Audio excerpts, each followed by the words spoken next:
Então, bom dia para todo mundo. Iniciamos fazendo a nossa oração. Em nome do Pai, do Filho e do Espírito Santo. Amém. Ó Deus eterno e onipotente, que nestes dias vos mostrais tão generoso, dai-nos sentir mais de perto o vosso amor paterno, para que, libertados das trevas do erro, sigamos com firmeza a luz da verdade. Por nosso Senhor Jesus Cristo, vosso Filho, na unidade do Espírito Santo. Amém. Então, hoje, para a nossa meditação, o Evangelho que se encontra em João, capítulo 6, do versículo 44 ao 51. E continuando este longo discurso de Jesus sobre o pão da vida. Como já tivemos a oportunidade de dizer, às vezes parece algo cansativo, né, porque é o mesmo tema, mas na verdade há um aprofundamento, né? A cada trecho deste discurso nós vamos descobrindo dimensões mais profundas desta realidade da missão de Jesus como alimento para a vida do mundo, como objetivo da sua missão, né, conceder vida e vida em plenitude. E se para a nossa vida humana, nossa vida biológica, o alimento é fundamental, e não pode ser qualquer alimento, né? Já diziam os antigos, nós somos aquilo que nós comemos. E, portanto, se nós nos alimentamos bem, então garantimos a saúde. Quando nos alimentamos mal, vamos provocando, né, distúrbios, desequilíbrios, doenças e assim por diante. Então, na vida espiritual também, este alimento precisa ser um alimento de ótima qualidade.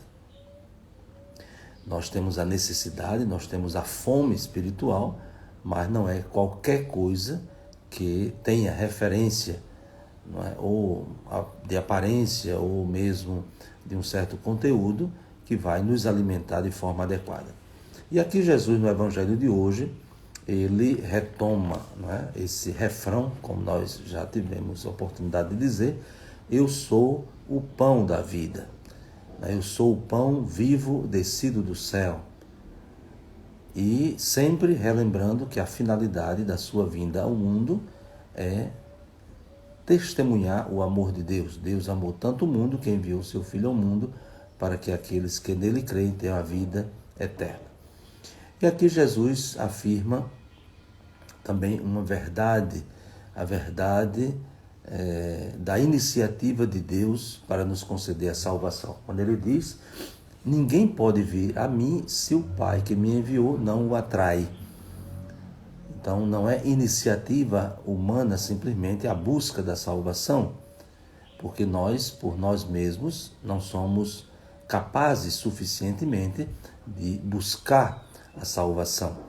Ao longo da história do cristianismo, nós verificamos essa tendência, né, que se diz pelagianismo, né? Então, Pelágio defendia justamente isso, que era um esforço humano, né, que ia alcançar a salvação. Mas nós sabemos pela própria experiência, se contarmos apenas conosco e com as nossas forças, talvez até iniciemos um caminho, mas não conseguiremos perseverar neste caminho, porque não somos suficientemente capazes, não temos essa força em nós. A força vem de Deus. E por isso Jesus afirma: ninguém pode vir a mim se o Pai que me enviou não o atrai. E aqui não se pode pensar em exclusões, né? Que Deus exclui alguns, né? Mas Deus chama a todos, porém não chama de forma automática, nem aprisionando, mas atraindo. Então Deus não arrasta, mas Deus atrai.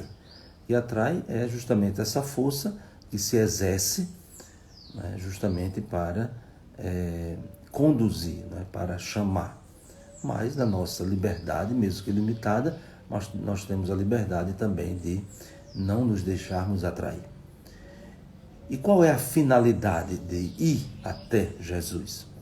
É alimentar-se da sua palavra, alimentar-se da sua presença, e aí termos a garantia de que esta vida ela não vai ter um fim absoluto, né? Ela é chamada para a plenitude, isto é, eu o ressuscitarei no último dia.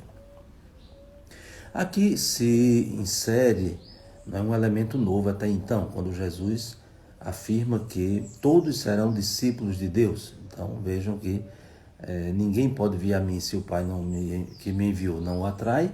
Então não se pode pensar numa exclusão, né? Todos serão discípulos de Deus, ou seja, Deus tem as suas maneiras, né?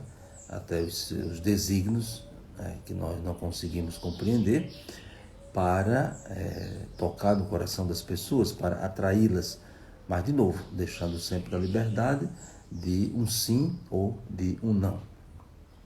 E aqui Jesus diz algo que os judeus, né, precisam compreender para reconhecer que ele é o Messias, ver a relação que existe entre Jesus, a sua missão e tudo aquilo que foi dito no Antigo Testamento. Por isso que Jesus diz que quem ouviu o Pai, né, aquele que escutou o Pai e por ele foi instruído, vem a mim.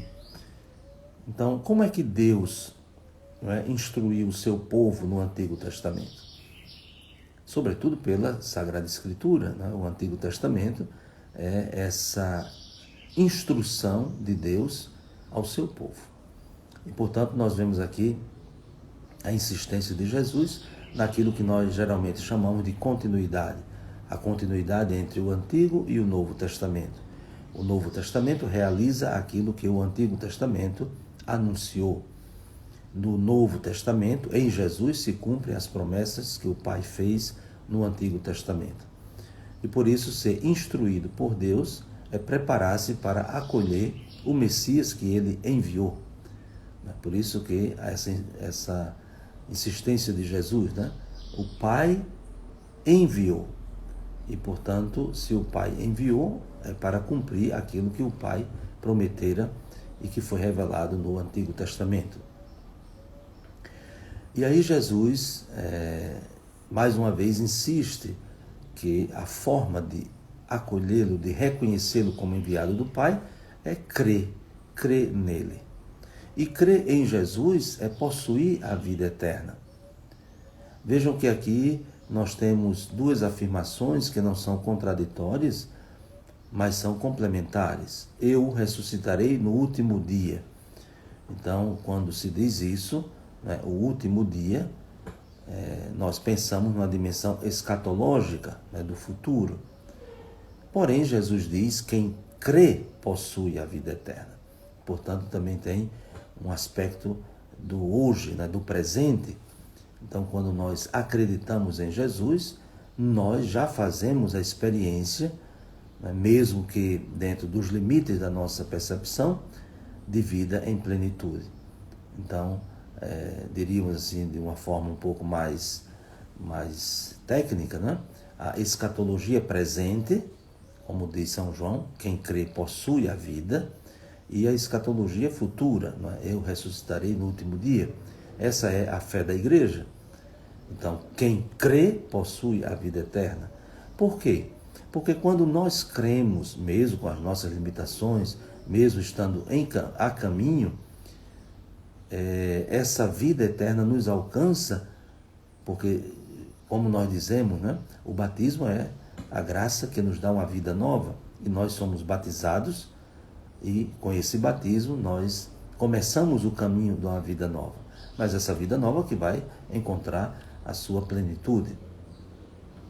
E para que esta vida nova, né, ela cresça sempre mais em vista da plenitude, né, da vida eterna, da ressurreição final, é preciso que nós nos alimentemos. E de novo Jesus, né, com esse refrão que se repete, né, várias vezes: eu sou o pão vivo descido do céu, quem comer deste pão viverá eternamente. E o que é este pão? Né? O pão aqui compreendido como o alimento, é a minha carne dada para a vida do mundo. Então, aqui nós temos, poderíamos assim dizer, o ponto mais alto da encarnação. São João começou afirmando no capítulo 1, no prólogo: e o Verbo se fez carne e habitou entre nós. E esse Verbo que se fez carne e habitou entre nós, entregou a sua carne, isto é, entregou a sua vida, né? E isso se realiza hoje, por isso escatologia presente, se realiza hoje, todas as vezes que nós celebramos, todas as vezes que nós participamos da Eucaristia, todas as vezes que nós nos alimentamos com este pão do céu. Então que desça sobre vós a bênção de Deus Todo-Poderoso, Pai, Filho e Espírito Santo. Amém. Um bom dia para todos e até amanhã, se Deus quiser.